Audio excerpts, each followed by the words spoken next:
Listen and listen good. Don't do this in Iceland because I regret it. There were a lot of good things to like about Iceland, but there are a lot of things that we should warn you about before you make the decision to travel to Iceland.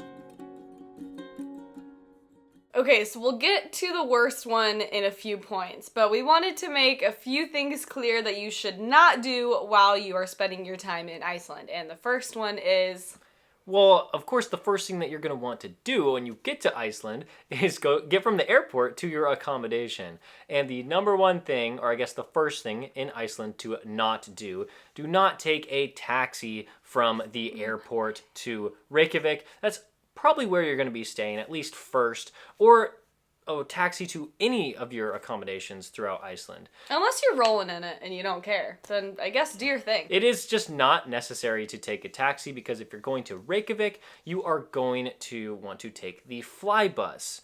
Or I guess Reykjavik Excursions is the one who runs this fly bus. So take the bus to Reykjavik, or if you have an accommodation outside of Reykjavik, which I would assume that more than half of you will do the capital city first at least, you would want to rent a car. But you should be very, very, very careful of driving in Iceland because it is very extreme. We were driving back from the peninsula on the western side of Iceland and we were driving in 100-mile-per-hour winds.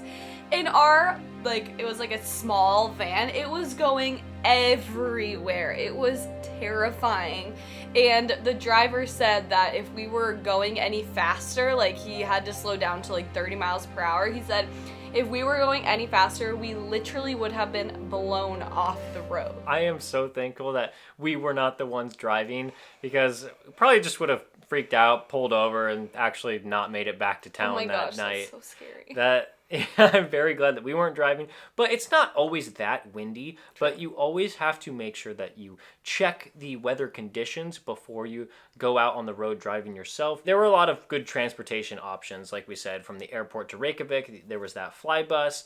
It's relatively inexpensive to do that, and you can also book that on the way back to the airport because it's about 45 minutes from the airport to Reykjavik. Most people assume that it's close, but 45 minutes, that's a pretty long drive. Yeah, it's substantial. And also, just don't take any taxis.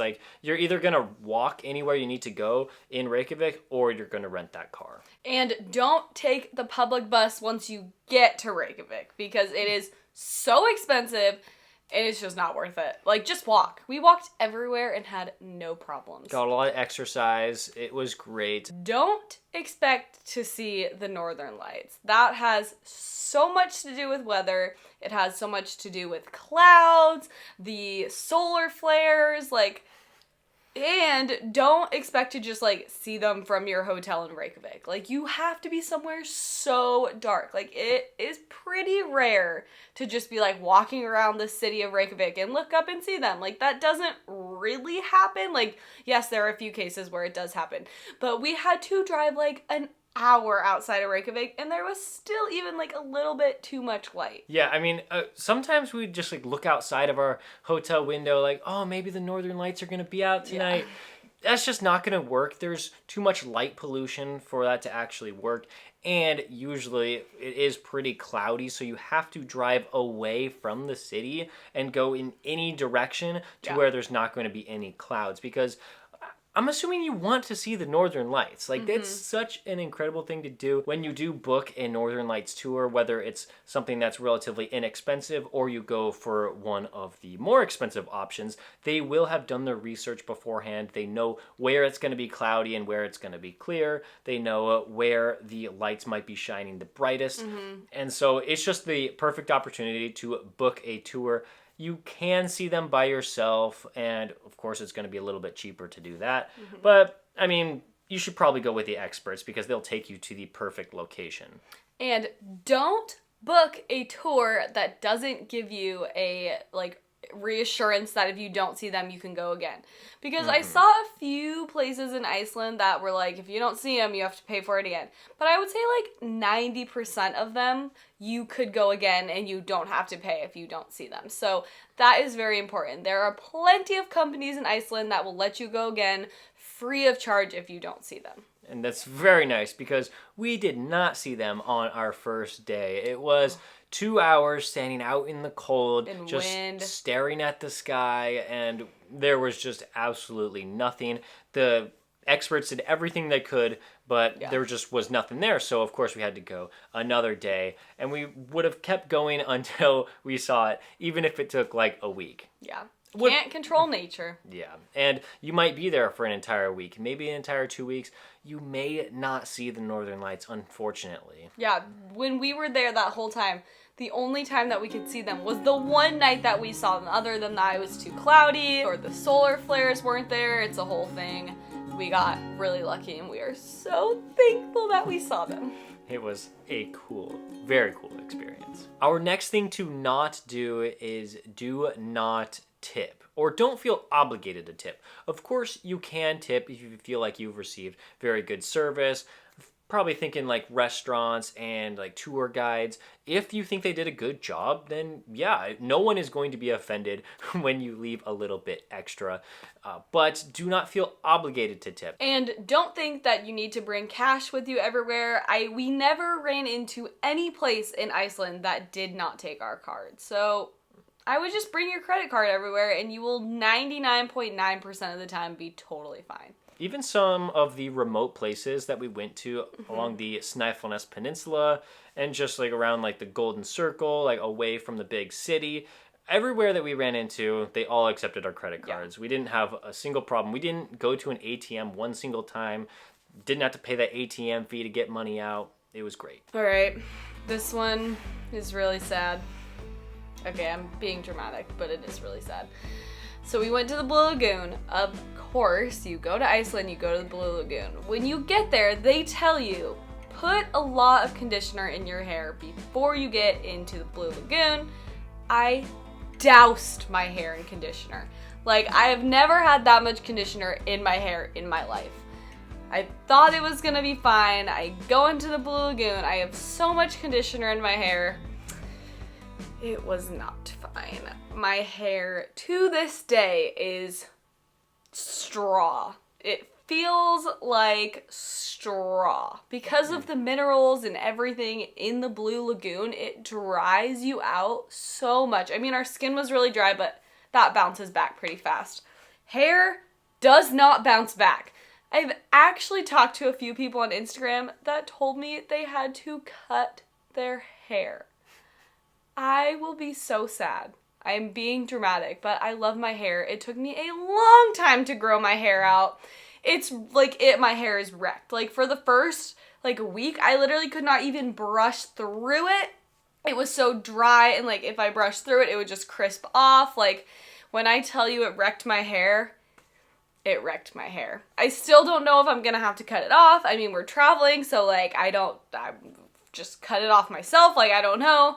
I'm working on it. I'm conditioning it a lot, but just if you have long hair, ladies, men, if you have the man bun thing going, put it up. Don't put your hair in the Blue Lagoon. It will wreck it. At least for a few weeks. Maybe longer. Maybe you'll have to cut it like those people told me on Instagram. I don't know. We had a great time at the Blue Lagoon, so nothing against them. We would still recommend you go there because it was such a great experience. But you have to know beforehand. Do not put your hair in the water. I guess I put my hair in the water quite a bit, and it's completely fine, but I have shorter hair than Jenny, so I guess that probably has a lot to do with it. We would highly recommend to not stay in Reykjavik the entire time of your stay. Maybe you're only there for 2 or 3 days, so maybe Reykjavik might be something that you would just want to do. But if you're there for a little bit longer, get outside. We have a ton of videos on this channel about what we did outside of Reykjavik. They were only day trips, but you could definitely book an accommodation somewhere else so that you could explore the wonders of the country. Yeah, it's truly a beautiful country. Like, it is so amazing. And if you do just want to stay around Reykjavik, you can do day trips like we did.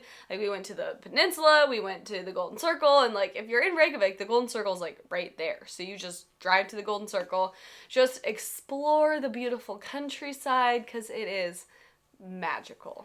The moss on the lava rock, man. So many waterfalls. Just the grass there, like, oh, wow. The beaches. Beaches, that's another great point. Yes. Do not get in the water. Unless it's like a beach that specifically is for swimming, like the one that we went at Reykjavik, that was specifically for swimming. If you're just going to a beach in Iceland, do not even get close to the water, because those waves, they call them sneaker waves in Iceland. They just come up, grab you, and drag you out to sea, and then nobody ever sees you again. It is so, like, scary. We didn't have any close calls. We didn't want any close calls. Just, we've heard too many stories of, like, bad things happening. Just do not even get close to the water. Don't be the person that's like, oh, it's fine, I can go close to the water, I can swim. No. Don't be that person. A really quick one that we're going to tell you is do not waste your money on water bottles.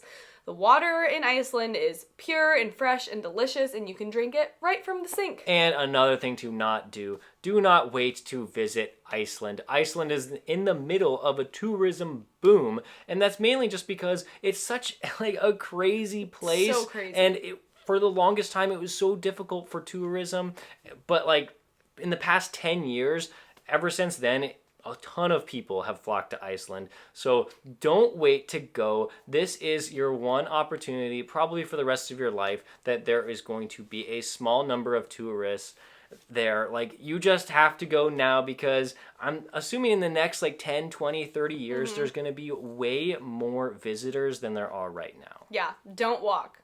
Run. Run to Iceland. Maybe fly. Fly, yeah. Don't Maybe run fly. across the ocean. That was so lame. And we will be in Denmark in our next video. We'll see you then.